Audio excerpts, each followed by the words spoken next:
आज मिसिसागा में 20 degree centigrade है। बड़ा प्यारा मौसम है और धूप निकली हुई है और इतनी खूबसूरत धूप है कि दिल कर रहा है कि टकोर करें बैठ के। वो जैसा सर्दियों की धूप नहीं होती है वैसी धूप है और बड़ा प्यारा खूबसूरत और ठंडी हवाएं चल रही हैं इस वक्त।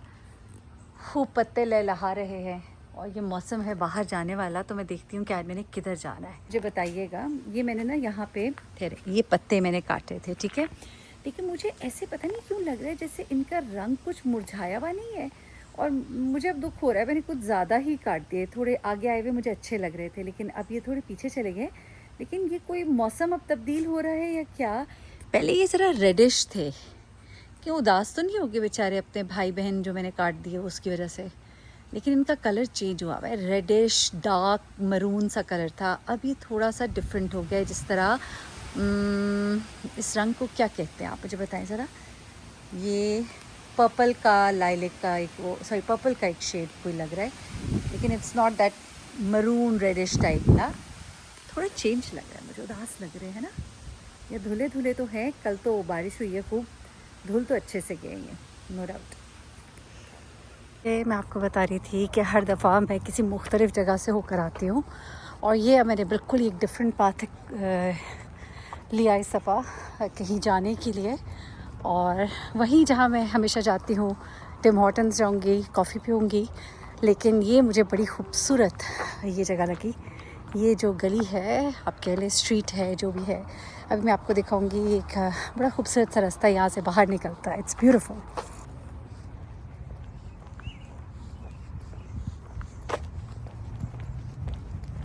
मेरे जैसे फूल जा बजा।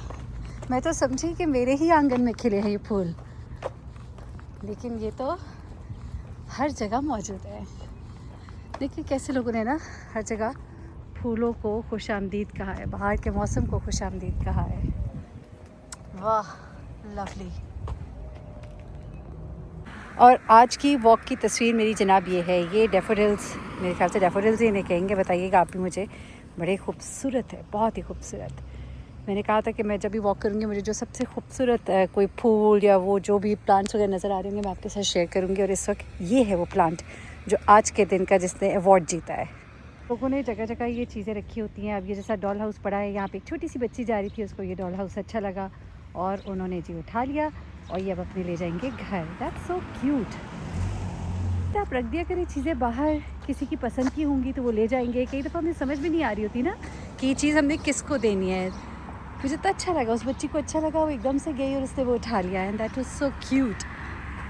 मज़े की बात मुझे किसी ने बताई, मैं आपके साथ शेयर करती हूँ कि कई दफ़ा ऐसा भी होता है, फॉर मिस्टेकन हो जाता है कि कई दफ़ा लोगों ने बाहर कोई अपनी डेकोरेशन ही चीज़ रखी होती है और कभी लोग समझ के ये ले जाते हैं कि ये शायद देने के लिए रखी है। मेरी एक जानने वाली है, उसने अपने घर के बाहर अपनी एक बाइक जो है उसको डेकोरेशन के तौर पे रखा और उसको उसने बड़ा खूबसूरत फ्लावर्स वगैरह लगा के रखा और अगले दिन कोई ले गया क्योंकि वो समझा कि वो शायद गिव अवे थी तो ये भी ख्याल किया करें, ज़्यादा बाहर ना रखा करें। ये देखिए लोगों ने इसे कितने प्यारे प्यारे फूल अपने घरों के बाहर लटकाए हुए हैं। ये देखिए क्या रौनक है। और यहाँ पे लोगों ने अपने ये भी प्लांट्स बाहर रखे हुए हैं। फॉर सेल लिखा होता है, अब ये लिखा हुआ है फॉर सेल तो इसको उठा के नहीं लेके जाना आपने। ये देखिए इतने प्यारे प्यारे प्लांट्स जगह जगह लोगों ने। इस वक्त लोग जो है ना थोड़े से मौसम के लिए बहुत फूल छूल लेकर आते हैं और अपने घरों के बाहर फूलों की बहारें करते हैं, दिल खुश करते हैं क्योंकि फिर सर्दियों में तो इन्हें कुछ नहीं नज़र आना होता सवाए सफ़ेद बर्फ़ के। लोग यहाँ पर इस वक्त इस मौसम को इतना एंजॉय कर रहे हैं। यहाँ पे बाहर कुर्सियाँ रख के बैठ जाते हैं, गप्पे शप्पे लगाते हैं, बड़ा मज़ा आता है यार। लवली, फुल ऑफ लाइफ है इस वक्त। ये जो सीज़न है ये फुल ऑफ लाइफ है। ये देखिए ये फूल भी कितने प्यारे लग रहे हैं ना। नाइस। ये बड़ा ही खौफनाक डॉगी है भाई। इसको आप देखिए, इसको देख के वहशत आती है, डर लग रहा है।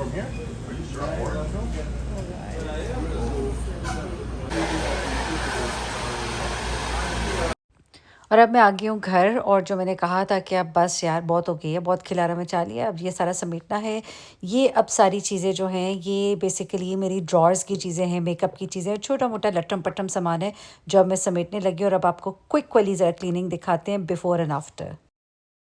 ये अभी पिछले दिनों मैंने यहाँ पे 2 मेरी कबर्ड्स थी। शायद जो लोग मुझे पहले पुराना देख रहे हैं उन्होंने देखा होगा कि जहाँ पे ये शीशे के लगा हुआ है और ड्रेसिंग टेबल टाइप बनाया हुआ मैंने उसे, वहाँ पर मेरी एक और टेबल होती थी। वो टेबल मैंने खाली की है, उसको मैंने निकाल दिया है और उसकी जगह मैंने सिर्फ इसको रख दिया है, क्योंकि मुझे लग रहा था खामखा की एक्स्ट्रा स्टोरेज मैंने मतलब जगह ज़्यादा घेरी हुई, इतना सामान नहीं है। क्योंकि मालूम ही आपको, जब मैं आई थी यहाँ पर तो मैं सिर्फ 2 बैग्स लेकर आई, उसमें बहुत ही बेसिक चीज़ें। आपको पता है जब स्वेटर और 1-2 जैकेट ही डाल लें तो सामान आपका बहुत ज़्यादा भारी हो जाता है। तो एक लिमिट होती है, आप 23 किलो से ज़्यादा, आप शायद 23 थे मेरे ख्याल से, हाँ, उससे ज़्यादा आप सामान नहीं लेके जा सकते थे एक बैग में। तो 2 बैग्स थे, तो बस लिमिटेड सामान था। फिर बाकी चीज़ें इधर आके ख़रीदी, जैसे भी जो भी थोड़ा बहुत करके कोशिश मैं कर रही हूँ सामान कम ही रखूँ। तो फिर अब वो जब दराज़ खाली की थी, फिर ये वाली दराज़ें भी, ज़ाहिर सी बात, आप जब यूज़ कर रहे होते हैं थोड़ा थोड़ा खिलारा बनना शुरू हो जाता है। ख़वातीन को पता ही होगा कि जब भी आप चीज़ें ऑर्गेनाइज़ करते हैं, हफ़्ते के बाद चीज़ें वही आकर खड़ी हो जाती है, जितनी भी आप कोशिश करें। हाँ, कुछ बहुत सुघड़ होंगे तो उनका और हिसाब किताब होगा। एनीवे, तो मैंने फिर सारी चीज़ें जो है वो निकाल के मैंने बेड पे रखी कि मैं साथ ही वीडियो भी बनाऊंगी। और उसके बाद टाइम ही नहीं मिल रहा था, 2-3 दिन इसी तरह इसको पड़े हुए रह गए। फिर मैंने कहा फाइनली ये हो जाना चाहिए, और ये अब मैं सारी चीज़ें समेट रही हूँ। और इसमें मज़ा ये आता है, अच्छा ये हो जाता है कि बहुत सारा जो खिलारा होता है, फालतू सामान होता है, वो भी आप फारिग कर देते हैं, निकालते हैं। तो मेरे ख्याल से महीने में 1-2 बार ना, या 1 बार तो ज़रूर आपको अच्छी डीप क्लीनिंग करनी चाहिए, जिसमें हर चीज़ आप निकालें, फालतू सब कुछ फेंकें, सिर्फ ज़रूरत का जो सामान है वो रखें। और काफ़ी सारा सामान जो है छोटा छोटा मैंने फेंका, और बड़ा बोझ हल्का हो गया, दिल का भी और दराज़ों का भी। और इस वक्त ये बड़ी तेज़ी के साथ, ये देख रहे हैं ना, ये इतनी तेज़ी से हुआ नहीं था, बड़ा टाइम लगा था, मतलब अच्छी खासी रात गुजर गई थी और फजर की अजानें हो गई थी जब मैं फ़ारिग हुई थी। तो ये आपको तो बस सेकंडों में करके दिखा रही हूँ, बहुत ही मैंने इसका फ़ास्ट ट्रैक लगाया हुआ है इस वक्त। और अब मैंने बेडशीट बदलनी शुरू की है। अच्छा, बेडशीट तो बड़े आराम से बदली जाती है, लेकिन यकीन करें जो क्विल्ट होता है ना, वो आपको मज़ा चखा देता है। क्योंकि मैं अकेले मैंने कभी क्विल्ट नहीं बदला, या तो कोई बदल देता था या फिर मैं साथ मिलकर बदलवाती थी। तो ये चादर बेडशीट तो बड़े आराम से बिछ गई, ठीक है। उसके लिए भी एक कोने से दूसरे कोने तक आप देख रहे हैं मैं कैसी दौड़ें लगा रही हूँ, और ये दौड़ें इतनी स्पीड में नहीं थी, बड़े वो मतलब कि आराम आराम तहम्मुल से काम हो रहा था। अब जिस वक्त मैंने वो क्विल्ट के ऊपर कवर चढ़ाना था, उस वक्त मुझे ना समझ नहीं आ रहा था कौन सा कोना सीधा है, कौन सा कोना उल्टा है। और बड़ी देर में उसको पटकती रही, ये इधर उधर करके मैं देख रही हूँ किधर से इसको चढ़ाऊँ, क्या करूँ मैं। उसके बाद मैंने कैमरा ज़रा सा बंद किया और मैंने जल्दी से इसके कोने ढूंढे, और फिर मैंने इसको ज़रा अंदर चढ़ा ही लिया किसी तरह। और उसके बाद जनाब जब ये चढ़ गया तो फिर बहुत अच्छा हो गया। ये अच्छा लगता है, थोड़ा सा नीचे बेसमेंट ठंडा भी होता है, तो क्विल्ट की हर वक्त ज़रूरत पड़ती है मुझे। तो जनाब ये मेरा सारा सेट हो गया, और शुक्र अल्हम्दुलिल्लाह।